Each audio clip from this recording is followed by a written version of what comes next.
different. It's the end of the day. Put the worries and the stress away. Light a candle, grab your drink. Let's slow it down, take time to think. It's wind down time. Do what feels right. Read a little book or journal by candlelight. Sip some wine or tea or just breathe deep. We're here to vibe, not lose sleep. So welcome in, you made it through. This little space is just for you. Whatever you need, you're not alone. It's one down time, let's feel at home.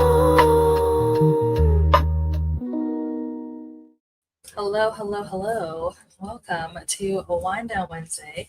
How is everyone doing? Why does my camera look blur? Oh, there we go. I was gonna say, why do I look out of focus? Because I was. How's everyone doing? How's it going? What am I doing? I feel like I'm like tired, not a breath. I don't know why. Oh, because I went to go get a package off the porch. That's why I forgot. I just did that. Anyway, yeah, how's everyone doing? How's your week going so far? How's your Wednesday? Let us know all the things that you're going to be doing, drinking, not doing, avoiding, distracting yourself from. Let us know. I am going to be hybrid reading, mostly listening to, but I do have a physical copy of Swordcatcher, so that is what is on my list to read today. I think I'm like 80% of the way through this, and this is not a small book, okay? This is a chunky book, chunky for me at least. About 80% through this. I am vlogging this, so I'm not going to say too much about like my thoughts or whatever on the book, because there will be a vlog coming to you at some point in the next couple of weeks. Ideally, I'd like to get it up before the end of May. So yeah, that's what I'm going to be reading. And I don't know what I did with the painting that I had last week that I didn't even start. I pulled out the painting, was like, oh, I'm going to paint. And then I think I ended up playing Catan instead. And so I don't know where I put the painting. So eventually when I do find it, I will paint it probably next week. But because I don't know where it is right now, I'm going to be playing Catan. And I do have my iPad with me this time. The last time I didn't have my iPad with me. So I had to play it like on screen, which because of like how glitchy and stuff StreamYard can be, I don't always like doing having a bunch of like tabs and stuff open. So that's why I usually do it on my iPad. But I have my iPad with me today because today it's my first day back home. My first like full day having come back home. So I have all of my stuff with me now. No more going back and forth. I think the only thing that I did leave at my mom's house was my dumbbells, which I am going to have to go back at some point to get. But I can't get them. I'm going to have to get my brother to get them because it's like a 40-pound box and I cannot carry something that heavy right now. But that's something for future me to figure out. But yeah, that's what I'm going to be doing, playing a little bit of Catan. Let me know. Do you guys prefer for me to play like on screen so you can see, or do you not care regard like where I play it? Because if you guys prefer to be able to watch, then I'll play it on screen. But if not, I'll be playing on my iPad while I listen to Swordcatcher. I'm going to be drinking good old-fashioned water. This has lemon juice in it. I can't remember if it's lemon juice or lime juice because I have both in my refrigerator and I don't remember which one I put in there. I kind of use them interchangeably, just like whatever I have on hand, whatever I can like grab the quickest is what I put in it. So that's water with some type of citrus fruit juice in it. What else? I think that's it. Yeah, I don't think I have anything else going on. I went to the doctor yesterday, so I got a little bit of an update. We can talk about that later. I'm trying to think, is there anything else that like I need to tell you guys before we like jump into the comments and stuff? I don't think so. Yeah, I think that's everything. We'll see. If I remember it, then we'll come back to it. Let's jump into these comments and see how you all are doing. Hello, Flo. Welcome in. Hello, hello. Hello to Cece. Welcome in. Hello, Glenda. Oh, that's what I need to do. I need to pull up my spreadsheet. There we go. Okay. Cece said, currently reading Jackalope Wives and Other Stories by T. Kingfisher. I have about 20 pages left. I have not heard of this. When did this come out? Is this newer or is this from the backlist? I know who T. Kingfisher is, but I've not heard of this title. Let's see. Oops. I typed in Jackalope.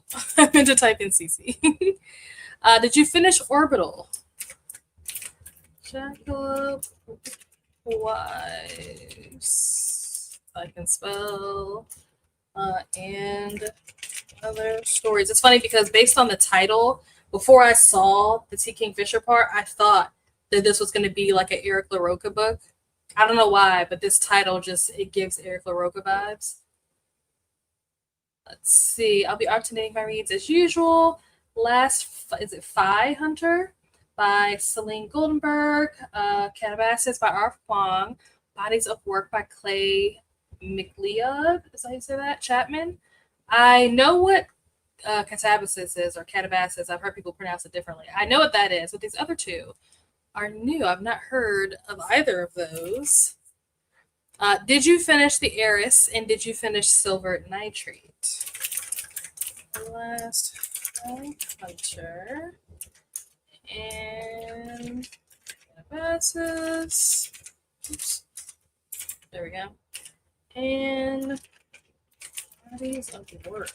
Bodies of Work is an interesting title. What genre is that? I hope to squeeze in a listen to Vampires of El Norte. Okay. I am also familiar with that. I have not read it, but I've definitely have heard of it. It's been on my TBR for a while. I don't know if I'll like it, which is part of the reason why I haven't read it. It's because I'm not sure if I'm going to like it. The other reason why I haven't read it is because I keep putting it on my like the poll pick for Mystic Readathon is always one of the vampire options for like the polls. And so nobody ever picks it and never ends up winning. So that's another reason why I haven't read it yet. Glad to say I'm 77 pages away from finishing the Townsend Family Recipe for Disaster by Shauna Robinson on page 250 of 327. Nice. I think I remember you mentioning that, so that might already be in here. Yep, I have that in here as what you were reading last week. Excellent. Then I'll continue on with the reading list by Sarah. Do I have that on? Yep, I have the reading list on here. On page 48 of 368, these two books are for the challenge card. Nice. Hello, Mel. How are you? Welcome in. Hello to the friends in the chat. Reading Chain Gang All-Star by an author whose name I'm not going to attempt to pronounce because I know I will butcher it. It's Nana Kwame something. What genre is this? This title sounds familiar. I feel like I've heard of this book before. Like I may have heard, I'm trying to remember who would I have heard talking about this. Maybe like Keita or Courtney, or maybe even like Brandy. I can't, this title sounds familiar for some reason. I don't know why though. Let's update that and let's see what we were reading last time. You were reading Ghostwriter. Did you finish that? Chain Gang All Stars. Spelled that wrong. There we go. Hello to Mel. Hello, Christina. Welcome in. How are you? Working on the Bibble and playlist and crafting some delusions. Nice. Hello, Christina. Hello, Bree. Welcome in. Welcome in. How are you? What are you up to? We have our lovely link to the playlist that has all of the announcements and TBRs for the Read Your Library Readathon, which we will talk a little bit more about the Readathon in a second, because I do have a question for you guys. Actually, I'll just ask it now. How many books have you guys read? Like, we're what, a day or two away? How many days are in April? Is tomorrow the last day of the month, or is the day after tomorrow? Oh yeah, tomorrow's the last day of the month. So, how many books did we read? How many library books did we read? That's my question to you guys. That's my first question. I'll think of some more to ask as this, as we progress. But for now, my question to you is, how many library books did we read? How many did we attempt to read? And how many did we actually finish? Because I know that sometimes those numbers are not the same. We have our reminders to hydrate, to snack, to browse. Oh, that's cute. Browse the nonfiction section by checking the laundry, take your meds and stretch, validate your library card by stamping the like. Oh, I love this, Christina. This is so great. I'm obsessed. So cute. Hello to Bree. Gonna make grilled cheese for dinner, listening to A Wolf Called Romeo. Interesting. Not heard of this book, but I kind of like the title. Let's see. Did you finish The Faraway Inn? That's what I have as the last book that you were reading. Wolf Called Romeo. Interesting title. Interesting title. Hello to Bree. And we have our link to the sprint playlist. So if you would like to go back and watch past sprints, or if you want to keep up with the sprints that are to come, then you definitely want to save this link as we get down to the final sprints, since tomorrow is the last day. That's wild. April went by so fast. Did my mouse just die? Oh, no. Gonna make some pasta for dinner. What kind of pasta? And we got our first sip. Thank you, Christina. I actually tried. Well, when I say tried, I thought about doing it.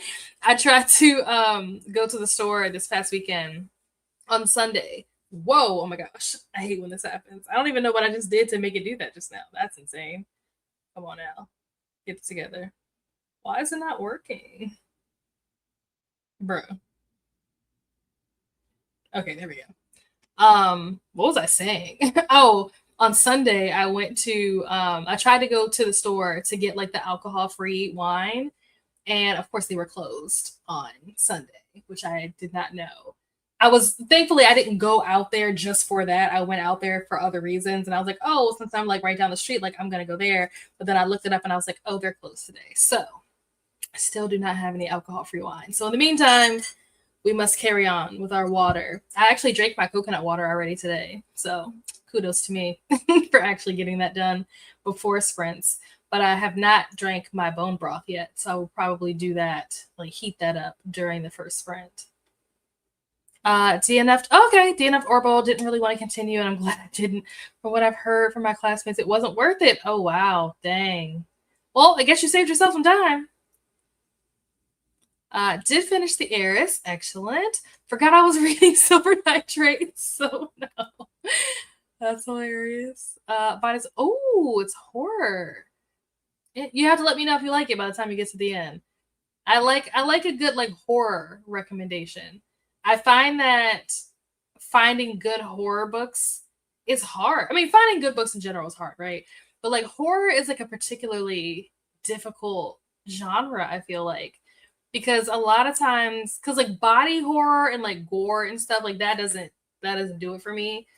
I'll just be like reading it with like a straight face and like not care. A book that can actually like make me scared for whatever reason, like that is hard to find. And I think the only book that I've read that really either had me scared, like full on scared, or at the very least had me like on the edge of my seat, like wanting to know like what is going on, like what's happening, was We Used to Live Here, obviously.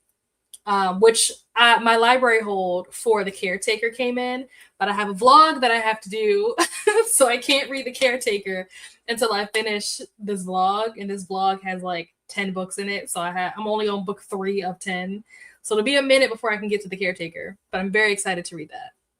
But yeah, We Used to Live Here, and White Smoke. I'm trying to think, are there any other horror books that I've read that gave me like the heebie-jeebies or like that was like scary? Oh, dang, what was that called? Not Black Mirror. Black something. What the heck is that book called? It's a graphic novel by Junji. What the heck is the author's name? Somebody Ito. What is this person's name? Junji Ito. It's not this book. This is Tomi. But Junji Ito wrote a book called is it called like Black Paradox or something like that? That book was weird. And like scary and creepy. I'm trying to think, are there any other books, like horror books? I don't think so. Yeah. I think those are the only ones that like really got to me.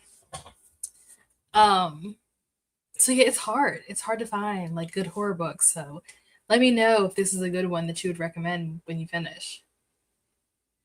Chinking All Stars is a speculative dystopian. Oh, okay. Which is how it got on my radar. Okay, that's probably, I was gonna say it was either like Atia or Courtney or Brandy. It had to have been one of those three people. Did finish Ghostwriter. Really enjoyed it. Gave it 4 stars. Nice. Finished 7.5 physical. Okay, nice. 2 ebooks, all library books. Chinking All Stars will be my 8th if I can finish in time. Nice. Excellent. Love to see it. That's what it's all about.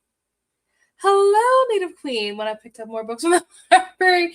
Listen, that's what we're here to do, right? The whole point of the Readathon is to encourage people to read books from the library. I picked up, I think, 8 or 9 books from the library last week, this being one of them. And they're all for that video, that vlog that I was talking about. So like I said, this is number 3 of 10. So they're all sitting like in a crate in the other room. And so I'm just slowly making my way through them. So this will definitely carry on past, the readathon. But yeah, definitely, this is probably the most books that I've gotten from the library, like at one time, probably in like 2 years. I don't think I've checked out this many physical books from the library since like 2023. Bodies of Work is a short novel, 164 pages. Might start at this first sprint. I need to fit in some cardio too. You know what? That's actually not a bad idea. I'm debating if I want to potentially get some cardio in during this first sprint. I'll think about that. I think it's pronounced, McLeod. Oh, would not have figured that out. Thank you. Hello, Rally. Welcome in, welcome in, welcome in. How are you? Hello, Cherie. Reading the good daughter by Karen Slaughter. Poured a glass of Cab Sav. Well, I am living vicariously through you since I can't consume alcohol at this moment.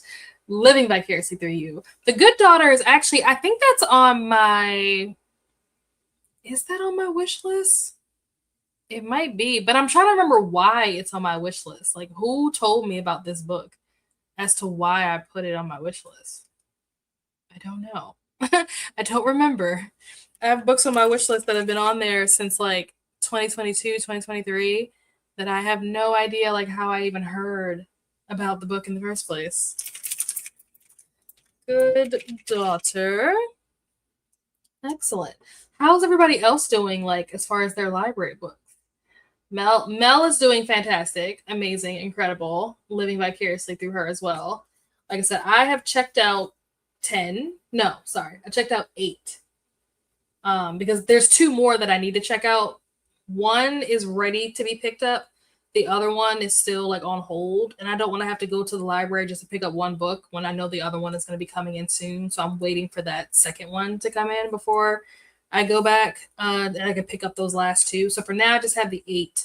Out of the 8 that I have, I'm currently reading number 3.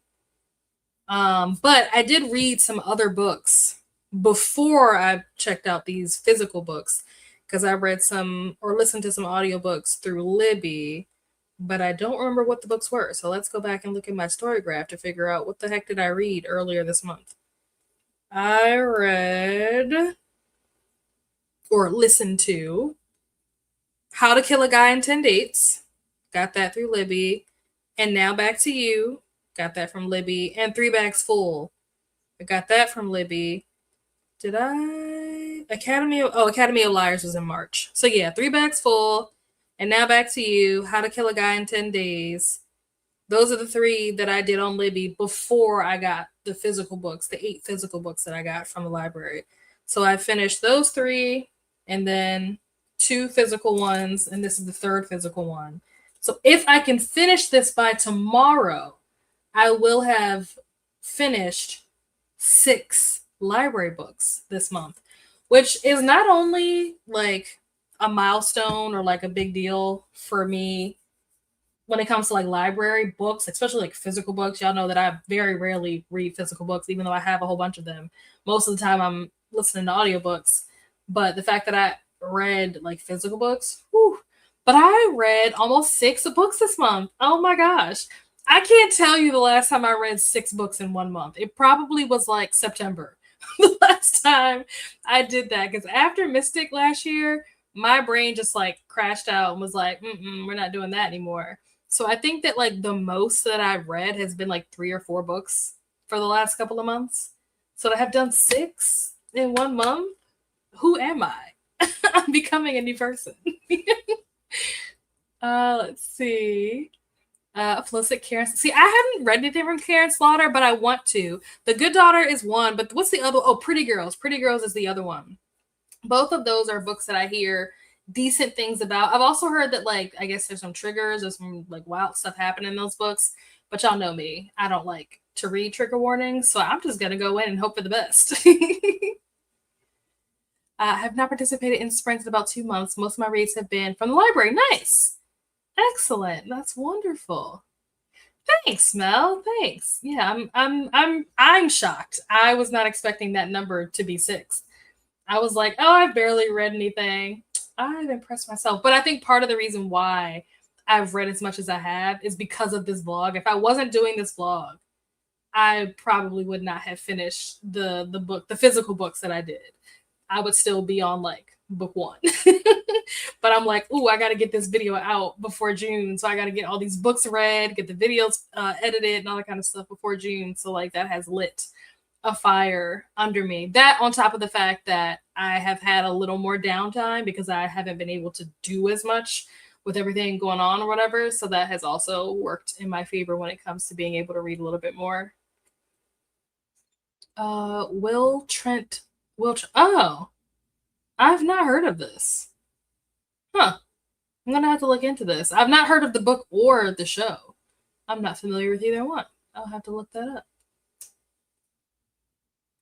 All right. With that, we have reached the end of the comments.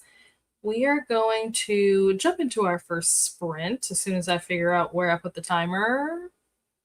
It's in one of these tabs. There we go. So let's switch over to here. And then I'm going to share my screen. Am I going to share? There we go. I was going to say, am I going to share my screen? Well, there we go. All right. So I will see you all back here in an hour. Happy reading or doing whatever it is you're going to be doing to wind down. And I will see you guys back here in an hour.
That's my bad. I don't know how long ago the timer went off. I was trying to film a vlog update and forgot. I was just sprinting. Whoops. Okay, hold on. Let's switch this over. Let me take this mic off because I don't need this on.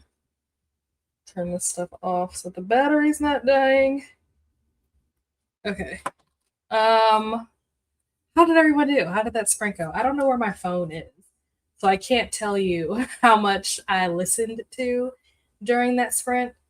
As far as like percentage wise, I was somewhere around the 80% mark. I don't know where I am now, and I also don't remember what chapter I left off on, so I will have to let you guys know next time once I can figure out where my phone is, and I'm pretty sure it's in a completely different room. I sat it down somewhere in the midst of me vlogging. But yeah, hopefully you guys got some good progress. And I will say that I did make some good progress because I was sitting here listening to the book. I probably didn't get up to start doing like vlog stuff until maybe somewhere around like 19 minutes left on the clock is when I got up. So like the last 20 minutes, I would say, I got up and was doing like vlog stuff. But before that, I was actually like reading. I just don't know how much I read. But yeah, that is how my sprint went. And I did finish the vlog update clip that I wanted to film, or at least that piece of it. So I would say that that sprint went very productive for me, which is good. Let's see. I think we left off here. Glenda said hello to Cherie, Native Queen, and Rally. We had Ashley join us. Hello, Ashley. Up from about my third nap of the day. Nice. Sounds like an amazing day. Hello to Glenda. What are you reading? Glenda's reading two different things. Or she's reading one thing, and then once she's finished that, she's going to go into the next thing. I forget what it is. One is something about Townsend family recipe for disaster. And then once she's done with that, she's going to switch over to the reading list. Hello to Ashley. Oh yeah, there you go. There's your answer. Hello to Atia, our lovely regional library readathon creator. How are you? Hello to Glenda. Hello, Jessica. Reading Legacy by Nancy Holder and Debbie. I don't know how you say that last name. The sprint, though, is I think I'm going to color a page from my Happy Color app. Nice. Let's update. Why is my mouse not working? The battery must be dying on my mouse because like sometimes it works and sometimes it doesn't. Did you finish ACOTAR, Jess? That's my question for you. Let's see, we got Legacy and we got, oh no, it was just Legacy. But it has two different authors. That's what it was. Okay. Hello to Atia. Hello, Jamie. Welcome in. How are you? Hello to everyone from Jamie. Hello to Jamie from Glenda. Flo said did some cardio. Nice. Grow with Joe. Took a shower. Excellent. 11% into Vampires del Norte and on page 12 of Bodies of Work. Nice. I have never watched a Grow with Joe video, but that anytime I hear people talk about doing like with working out at home, that is the creator. This is a YouTuber, right? Or I don't actually know what they do. I'm assuming that they're a YouTuber. They probably do other things, but I think they have like a YouTube channel. This is the name that I always hear people talk about, but I've never actually watched any of their videos. I'm like, am I missing out? Maybe I need to do some Grow with Joe. I think the first person that I ever heard talk about this was Courtney, back when we did boot camp readathon the first time. Got in from some errands, spent the rest of the sprint watching the King's speech to Congress. Oh, nice. I have not seen that. How was it? The timer went for seconds. Oh, okay. I was like in the middle. I was trying to take so I had finished filming and I was just kind of like taking my time, like moving the tripod and like, taking things down or whatever. And then something just like dawned on me. I was like, oh my gosh, I'm in the middle of sprinting. I need to go check to see if the timer is up. Next sprint, I'm probably listening to more of Kin by Tayari Jones. Let's see. What were you reading last time? You were reading Saving Fire, I think. How was that? Did you finish that? I almost put the author's name. Ken. Bree said got to 69% and made dinner and super frustrated. I burned like half the grilled cheese. Oh no! A similar thing happened to me this morning. I was trying to make toast.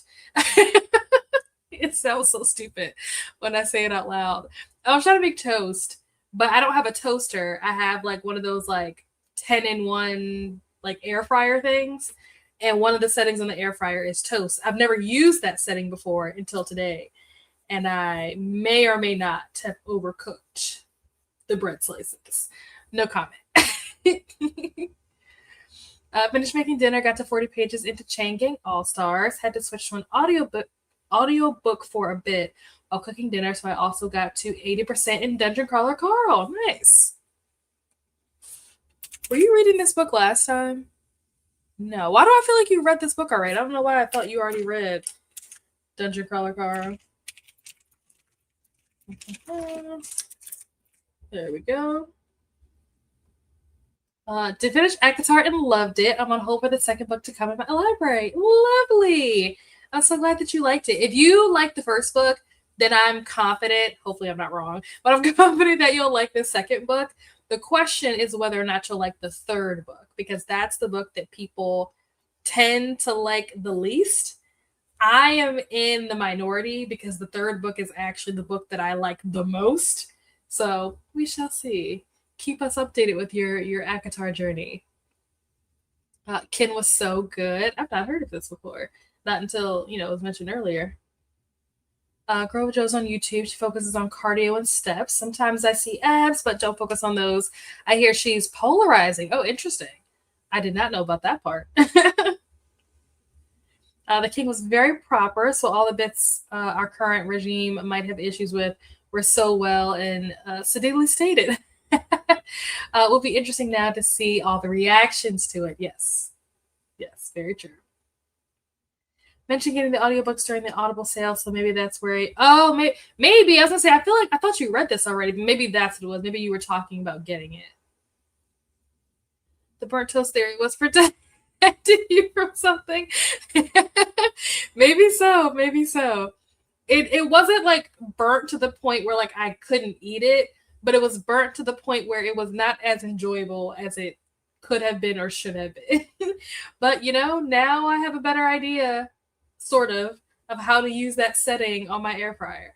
I don't. The thing is, the toast setting on my air fryer is like, it's completely different from any other setting. Like all the other settings, there's like a time and there's like a temperature, but the toast setting was like 4L, and I'm like, I don't know what that means. And then it was like 1 piece, 2 piece, and so I'm like changing the dial or whatever, like trying to get it to say 2 pieces. I had 2 pieces of toast, and like every time I'm turning it every which way, it's not going up. The 1 piece part is not changing, but the 4L would go like 4L, 5L, 3L. I'm like, what does this even mean? Like, is 3L a temperature? Like, is this what? I don't understand what I'm trying to do right here. So that's one of the reasons why I burnt it, because I just was like, look, I don't have time for this. Just start. I just hit start, and I was like, we'll figure it out later. And overcooked it a bit. Finished Saving Fire. Ooh, 4.75 stars. That is a pretty good rating. That's almost a 5-star. I like that. Okay, I do need my phone, because I was going to say, let's talk about the bingo board, because I'm curious to know, for those of you who are doing the bingo board, or even the challenge card for that matter, which prompts have you checked off, and like what books did you read for which prompts?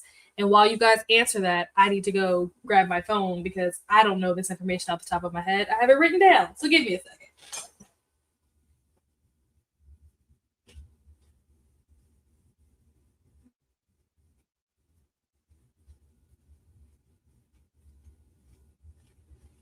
Okay, let's see. Pull up my...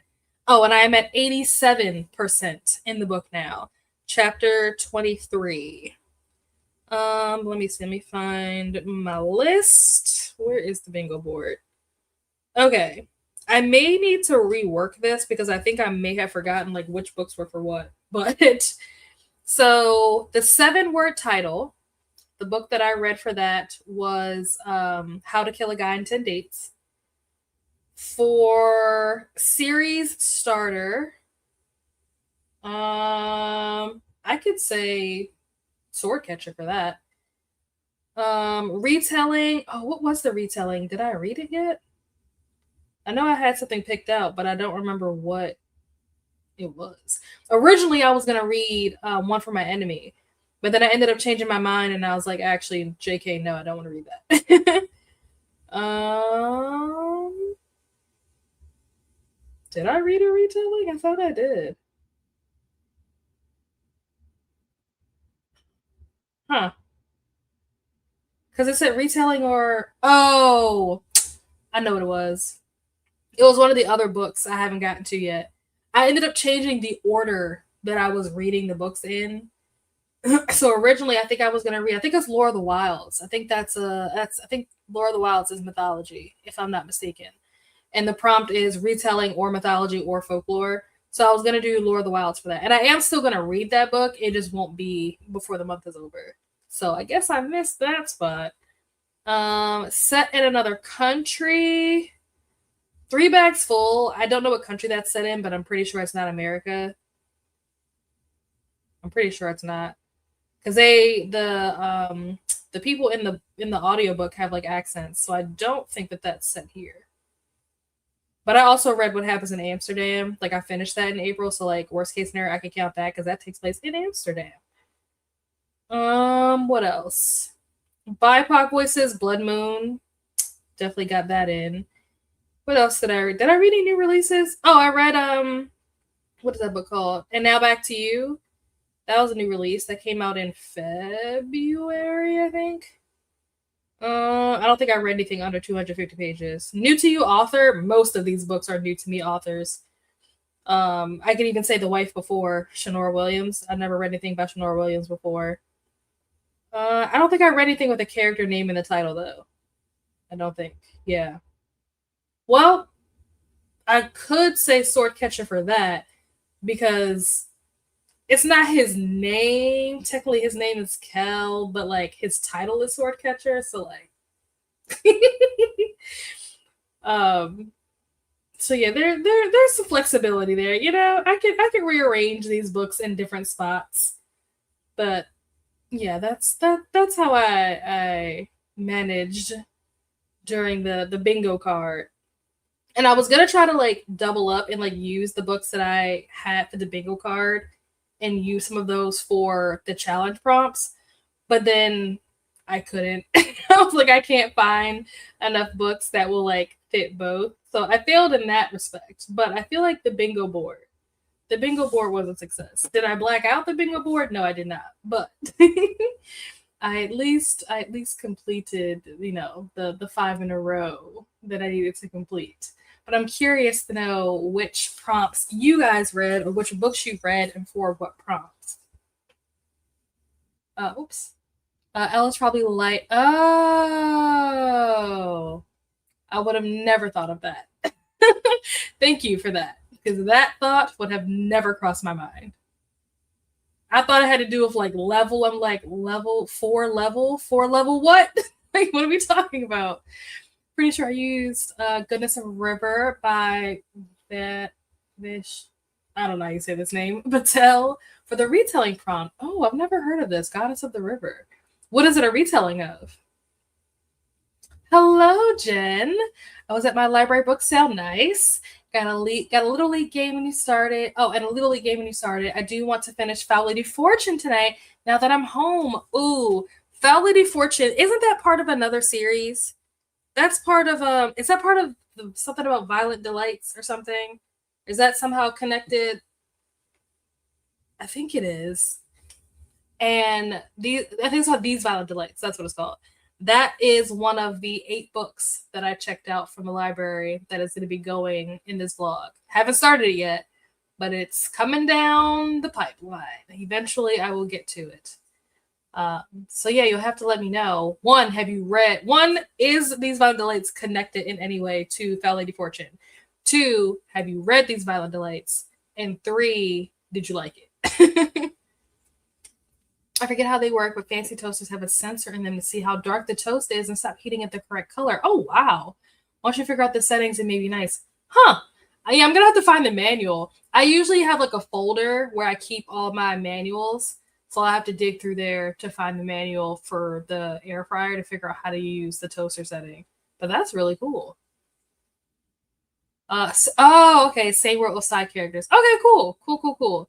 So yeah, that is one of the books that I'm gonna have to read in the next couple of weeks in preparation for the convention in June.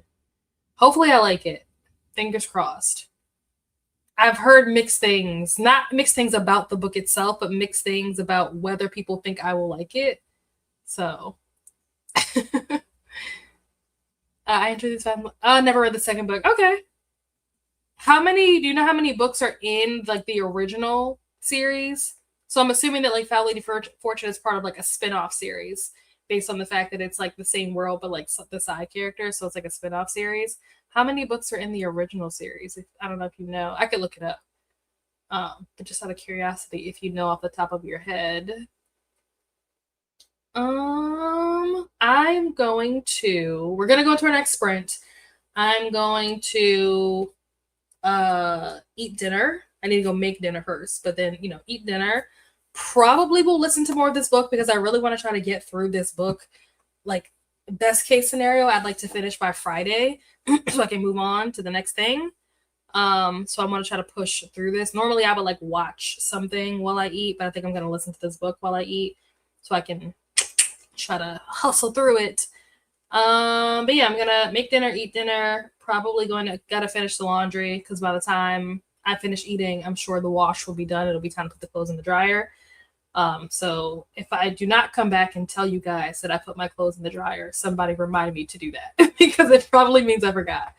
And I also have clothes that are already washed that need to be folded that just are sitting on my bed. That I had to sleep next to last night because they were just there, and I was like, I'm not folding these tonight. So I literally just slept next to a pile of clothes. So I need to fold those so that I can sleep, have the whole bed to myself and not just, a corner of the bed and have all the laundry take up the space. But yeah, that's going to be the plan for this next sprint. So let me get the timer pulled up. Let's reset back to 60. And switch us over to here. Oh, they're both duologies. Okay, good. That makes me feel good. Books where it's like, oh, there's 7 books in the series. I'm like, oh, Lord. I can't commit to that. But 2 books, I could potentially commit to that. That's doable. All right. I will see you all back here in an hour. Happy reading or doing whatever it is you're going to be doing for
And we are back.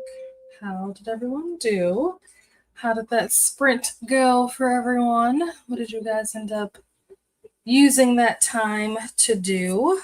I made dinner, ate dinner, put the dishes away. I'm waiting for the sink to finish like draining because I was washing clothes earlier.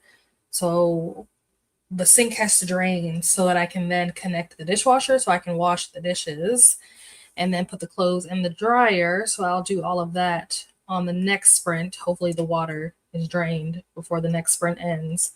So I can do all of that. Updated the vlog a little teeny bit. Folded clothes. I haven't put the clothes away yet, but they are folded and ready to be put away. And I got to 93% of my book. So it says that I have like an hour and 40 minutes left. So at 2 times speed, I don't feel like doing that math, but I could potentially finish this tonight. I would like to finish this tonight, but I'm trying to decide. I guess I'll decide after this next sprint if I'm going to, because I know that I'm not going to finish this during the next sprint.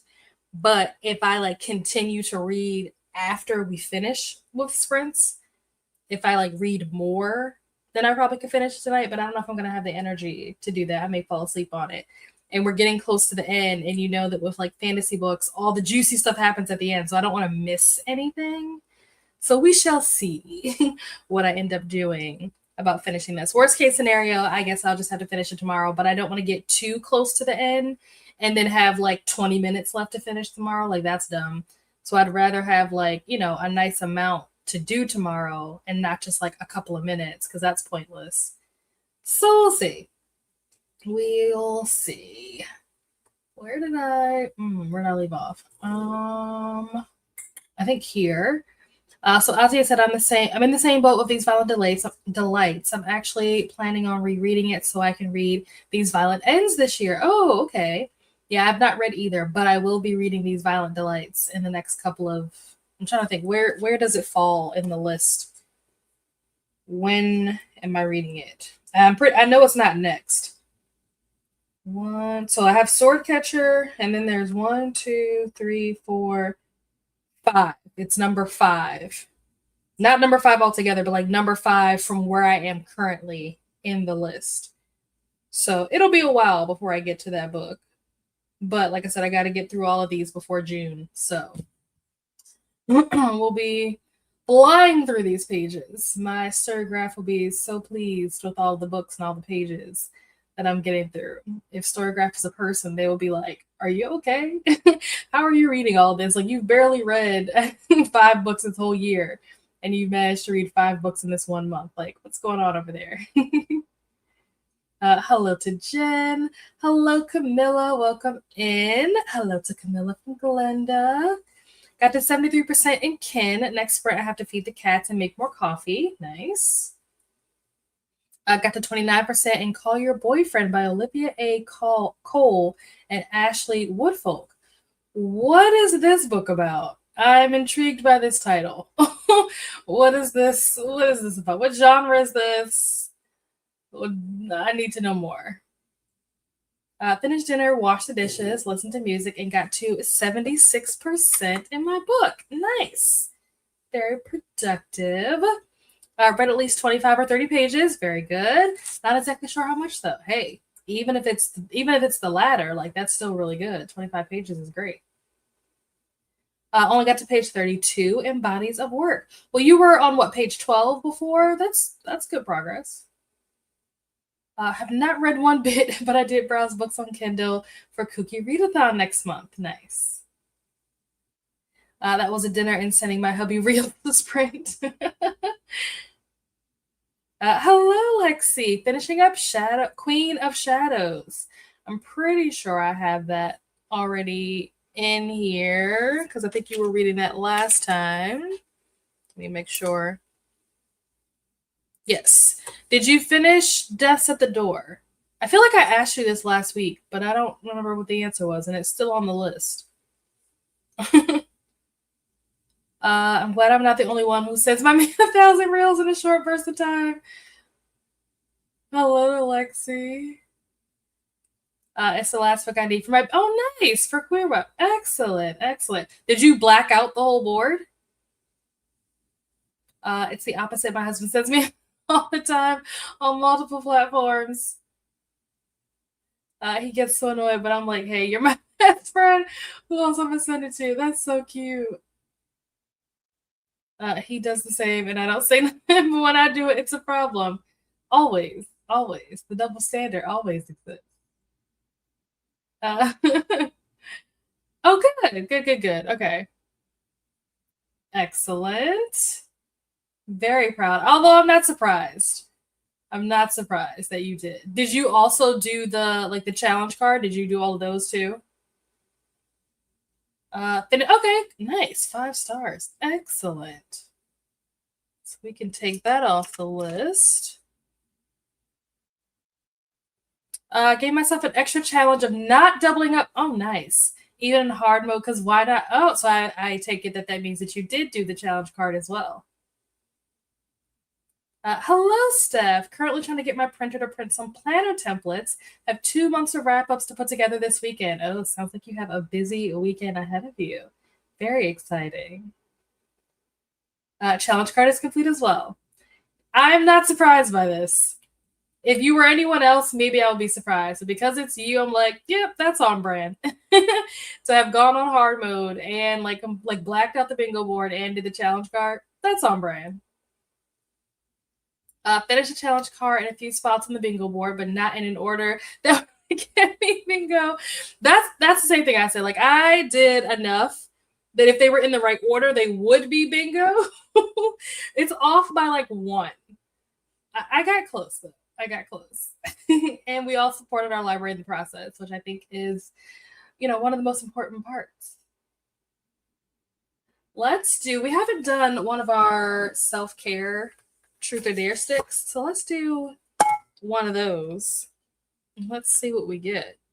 Depending on let me see what time is it. Oh, it's not even 9 o'clock yet. Okay, so we'll do this, and maybe we can try to squeeze in. I want to try to squeeze in a 45, but I also don't want to go over because I know Ati is starting at 10.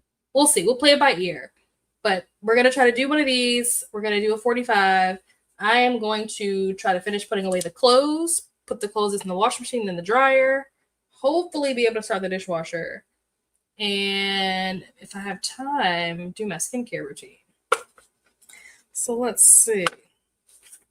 Which one is the truth? Oh, no. Let's do the truth first.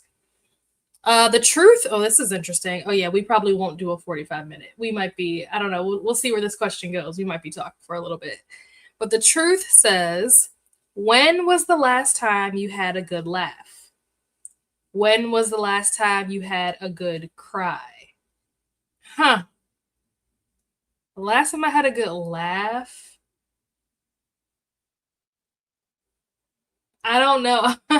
I really don't know. I laugh a lot. Like that's one of the things that I like to do is laugh. But I'm trying to think like when was the last time that I had like bust a gut, like knee slapper, like can't breathe because you're laughing so hard kind of moment. Probably earlier today, maybe when I was watching A Court of Fey of Flowers. There was I don't even know what episode I'm on. I think I'm on episode 6, maybe. But I forget what they said. But it was something that Emily Axford and Lou Wilson, they were doing a bit that was like really funny. So I definitely remember like laughing at that pretty hard earlier today. But I'm trying to think of something that like happened like in person, not like me watching like a screen. What was something that was like really funny or something that somebody did that was really funny? I don't know. I'm sure whatever it was probably something that like my mom did or said. She's funny, but not on purpose. Like she's not trying to be funny. She just does and says ridiculous things. So it makes it funny. Or it could have been last night. Last night, so like Tuesday nights, I have Bible study. And after Bible study, we have what I like to call Bible study after dark, which probably sounds worse than what it really is. But it's just like we just sit around and like just talk about like current events, conspiracy theories, like just kind of anything. And so those conversations are usually pretty hilarious. Oh, yes. Okay. So last night. I'm not going to go into detail about what we were talking about, but someone had referred to uh the hole in your body where you excrete waste from. They referred to it's not as it was funnier in the moment. When I say it right now, it's not going to be funny, but in the moment, in the conversation, it was funny. But they referred to that hole as a dookie chute. And it was one of those moments that like it broke everybody. Like everybody in that moment that was in the conversation was just like, just no more good. It just, I don't even know. It was a crazy moment. But yeah, that happened last night. That was probably the last time I had a good laugh. Last time I had a good cry,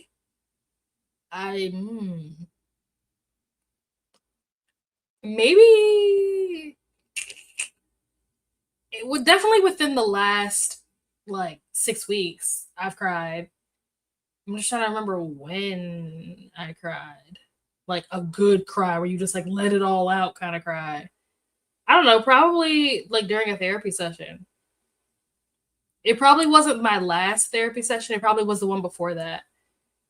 Because my last therapy session, I basically spent a lot of time trashing my ex. But before that, the session before that, we were just talking about a lot of the stuff that's going on with like my health and all that kind of stuff. And this was before I had met with like the gynecologist and kind of like talked through like, you know, fertility and pregnancy options and stuff like that or whatever, where I was like very anxious and all that kind of stuff. So I think that was probably the last time I had like a good cry.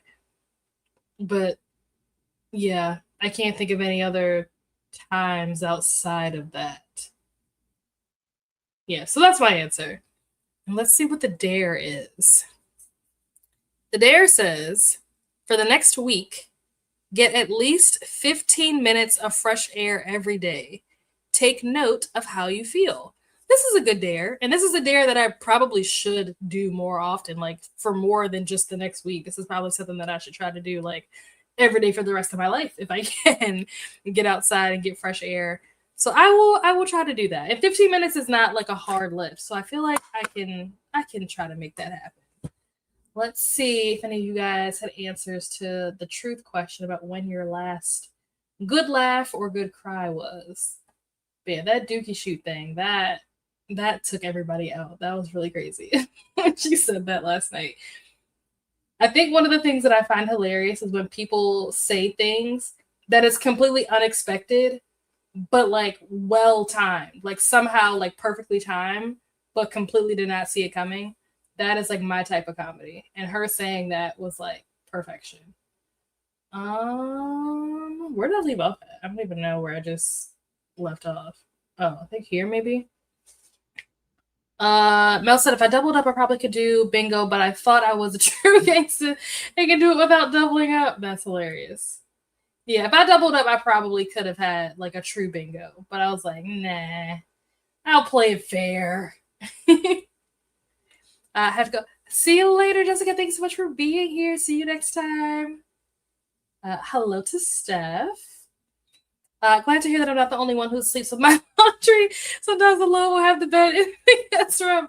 Oh yeah, last night I was like, no, because after we had the conversation after we did Bible study after dark and had the conversation about the dookie shoot, when I came home, it was like midnight. And I was like, there's no way that I'm about to fold these clothes at midnight.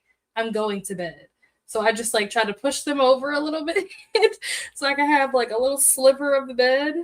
And so I'm going to fold them this time so that tonight I can actually have the full bed to myself and not have to share. Last time I had a good laugh was on Thursday at my grandma's 90th. Oh, nice. Congrats. 90th birthday celebration. My dad be cracking all the jokes from my mom's family. We love a good like family reunion comedy moment. Hello, Jamie. I'll be reading Nowhere Burning by Catriona Ward. I feel like I've heard of this book before, but I don't know why. Let's see. You were reading The Measure last time. Did you finish that? Nowhere Burning. Excellent.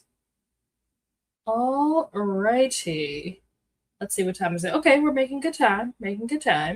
So let me get our timer set up for our last sprint, which will be a 45. I need to change this because right now it says 30.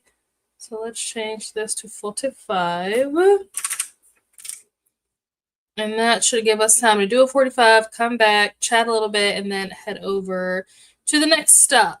Oops, I didn't mean to click on that. To the next stop on the sprint trolley. Let's see. Finish the measure. It was a solid 4 stars. Nice. Very good. Let me see. There we go. Oh. There we go. All right. We are going to head into our last sprint. I have lots of things that I'm going to try to do in these last 45 minutes, and I may finish my book. We'll see. We'll see. Probably not, but I'm going to get real close. I thank you, Christina, for providing us the link to the sprint trolley so that you can head on over to the next stop with us. And if you're not on the trolley, Christina has also provided us with the link to the next stop. So if you don't want the entire playlist, this is the link to the next stop on said playlist. So save both of those links. With that being said, we are going to jump into our last sprint for the evening. I will see you guys back here in 45 minutes. Happy reading or whatever it is you're going to be doing to wind down.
We are back.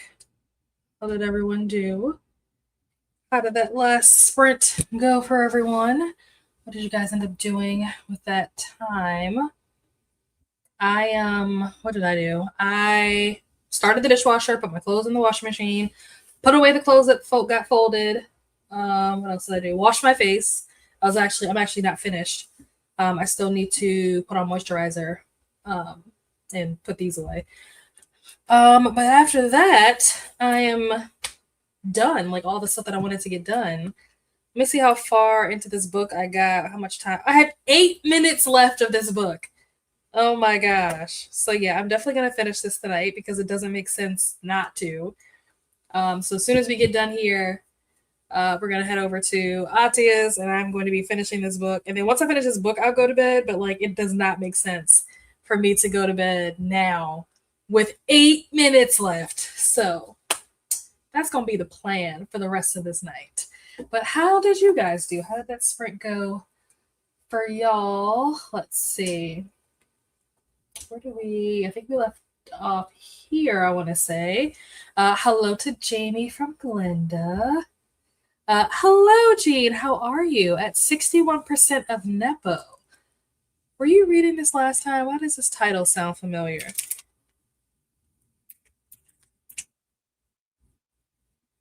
Oh, no, you were reading Unwritten Rule. Wait, no, this can't be right.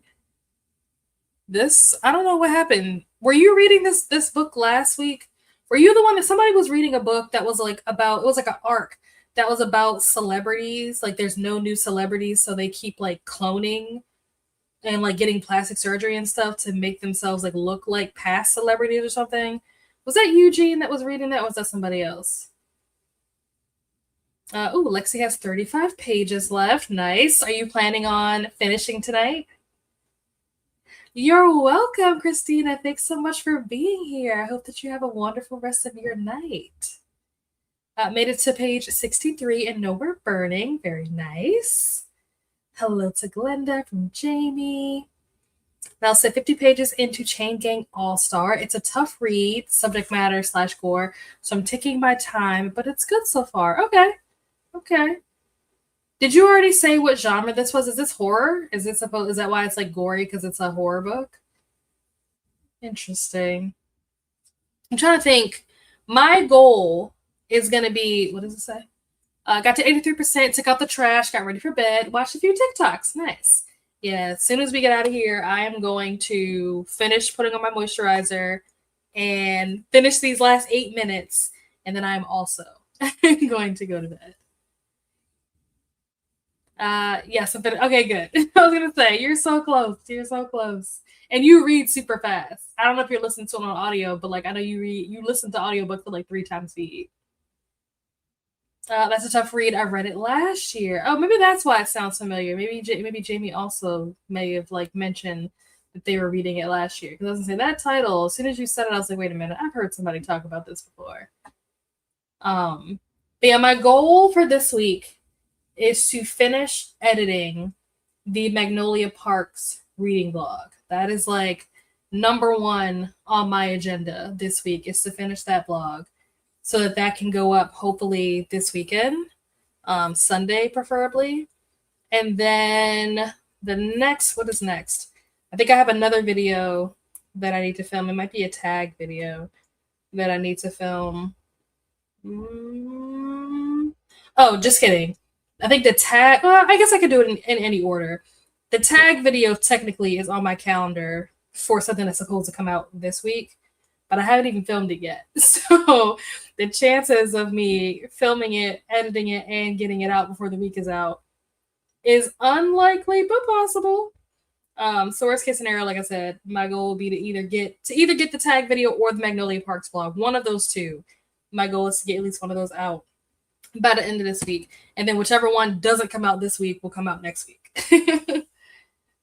Fight. I don't know what this is a correction to.